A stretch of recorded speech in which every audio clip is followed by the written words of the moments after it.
이제는 율법과 상관없이 하느님의 의로움이 나타났습니다. 이는 율법과 예언자들이 증언하는 것입니다. 예수 그리스도에 대한 믿음을 통하여 오는 하느님의 의로움은 믿는 모든 이를 위한 것입니다. 거기에는 아무 차별도 없습니다. 모든 사람이 죄를 지어 하느님의 영광을 잃었습니다. 그러나 그리스도 예수님 안에서 이루어진 속량을 통하여 그분의 은총으로 거저 의롭게 됩니다. 하느님께서는 예수님을 속죄의 제물로 내세우셨습니다. 예수님의 피로 이루어진 속죄는 믿음으로 얻어집니다. 사람들이 이전에 지은 죄들을 용서하시어 당신의 의로움을 보여주시려고 그리하신 것입니다. 이 죄들은 하느님께서 관용을 베푸실 때에 저질러졌습니다. 지금 이 시대에는 하느님께서 당신의 의로움을 보여주시어 당신께서 의로우신 분이며 또 예수님을 믿는 이를 의롭게 하시는 분임을 드러내십니다. 바오로는 복음, 하느님의 힘, 구원, 하느님의 의로움을 서로 엮습니다. 그리고 여기에 접근할 수 있는 유일한 방식이 믿음이며 이 믿음은 믿는 사람이면 누구에게나 모든 이에게 보편적인 것임을 밝힙니다. 로마서에 담긴 바오로의 모든 담론을 요약하는 가장 분명한 단어가 하나 있다면 그것은 바로 복음입니다. 복음이라는 말은 가장 우선적으로 바오로의 모든 신학이 중첩되는 지점이며 정확히 하느님의 의로움으로 계시됩니다. 1장 18절에서 바오로는 불의로 진리를 억누르는 이들이 저지른 불경과 불의에 대한 하느님의 진노가 드디어 나타났음을 밝힙니다. 하지만 이러한 불경과 불의는 이방인들만 저지르는 것이 아니라 유다인들도 저질렀는데 그 누구도 율법을 온전히 지키지는 못하기 때문입니다. 결국 율법은 우리가 죄인이라는 사실을 드러내줄 뿐입니다. 바오로는 이러한 점을 잘 요약하고 있습니다. 모두가 하느님 앞에서 유죄임이 드러날 뿐이며 인간은 그 누구도 율법에 따른 행위로 하느님 앞에서 의로워질 수 없다는 것입니다. 바오로는 이제 율법과 상관없이 하느님의 의로움이 나타났다고 말합니다. 하느님께서 아브라함의 믿음을 보고 의롭다 하셨는데 이는 아브라함이 할례와 율법을 받기 전에 이루어진 일이었습니다. 결국 약속은 할례와 율법을 통해서가 아니라 믿음으로 아브라함의 후손이 된 이들에게 주어집니다. 이 약속은 예수 그리스도의 십자가 위에서 이루어졌으며 이를 믿는 모든 이도 아브라함처럼 의로움을 인정받게 될 것입니다. 이처럼 바오로는 할례와 율법으로 의롭게 되는 것이 아니고 그리스도를 믿음으로써 의롭게 된다는 점을 강조합니다. 그러고 나서 이렇게 의롭게 된 그리스도인들이 은총 안에서 의로움의 지배를 받아 영원한 생명, 곧 하느님의 영광에 참여하게 될 것이라고 설명합니다. 바오로는 믿음으로 의롭게 된다는 생각이 나을 수 있는 몇 가지 오해들을 바로잡는데 먼저 은총이 많아지기 위해서는 죄가 더 많아져야 한다고 생각하거나 율법 아래 있지 않고 은총 아래 있다고 해서 죄를 지어도 좋다고 생각해서는 안 된다고 밝힙니다. 또한 율법 자체를 죄라고 여겨서도 안 되고 다만 율법이 아니라 그리스도 예수님 안에서 의롭게 된 이들은 더 이상 율법에 따라 단죄받지 않을 것임을 알아야 합니다.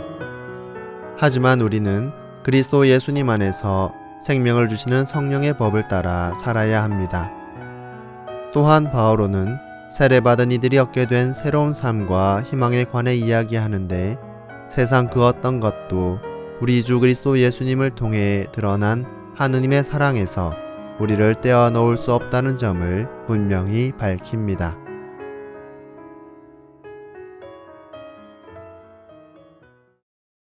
마지막으로 바오로는 이스라엘 민족에 대해 이야기하면서 하느님께서 이스라엘에게 내리신 약속이 결코 허사로 돌아간 것은 아님을 분명히 밝힙니다. 바오로가 말하고자 하는 것은 하느님의 약속은 육으로 아브라함의 후손이 된 이들이 아니라 믿음으로 약속의 자녀가 된 이들을 통해 반드시 이루어진다는 것입니다.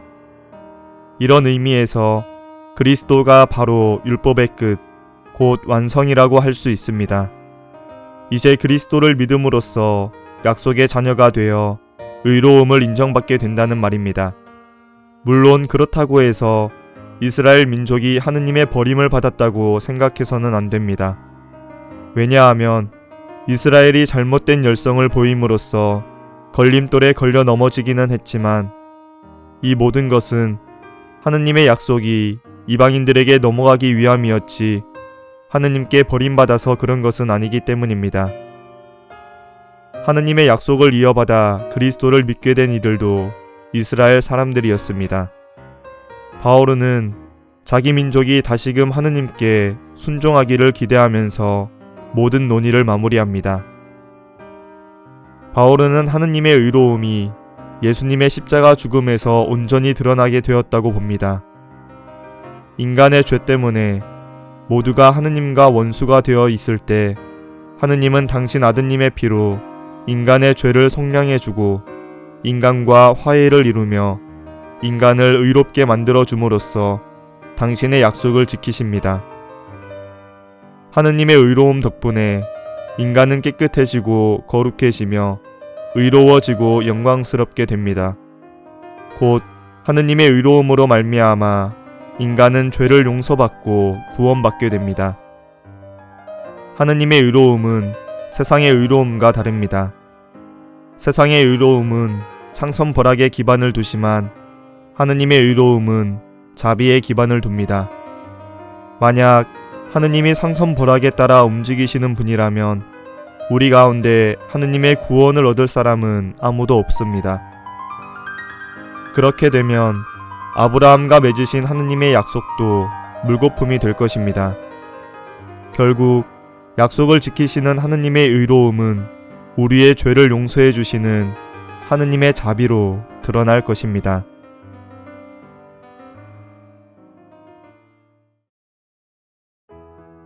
아무리 훌륭한 궁수라도 한 채의 오차도 없이 모든 것이 완벽한 화살로만 관역을 쏠 수는 없습니다.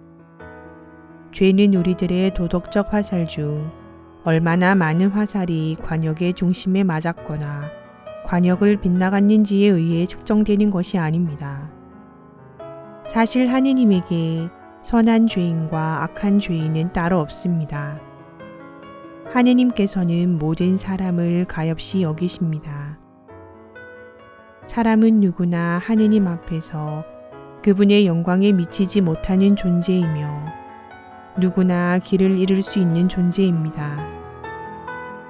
그런데 어떤 사람은 자신과 다른 사람 사이에 도덕적 기준의 잣대를 기울이면서 자신은 죄인이 아니라고 생각하는 실수를 저지르기도 합니다. 다른 사람 때문이 아니라 바로 나로 인하여 예수님께서 십자가에서 죄의 빚을 갚으셨음을 보십시오. 우리가 주님 앞에서 고백할 수 있는 내용은 이것입니다. 나의 약함을 겸손되이 고백하고 하느님의 자비 안에 잠기십시오. 그분의 의로움을 드러낼 수 있도록 오늘 하루도 사랑으로 채우시길 바랍니다. 아멘.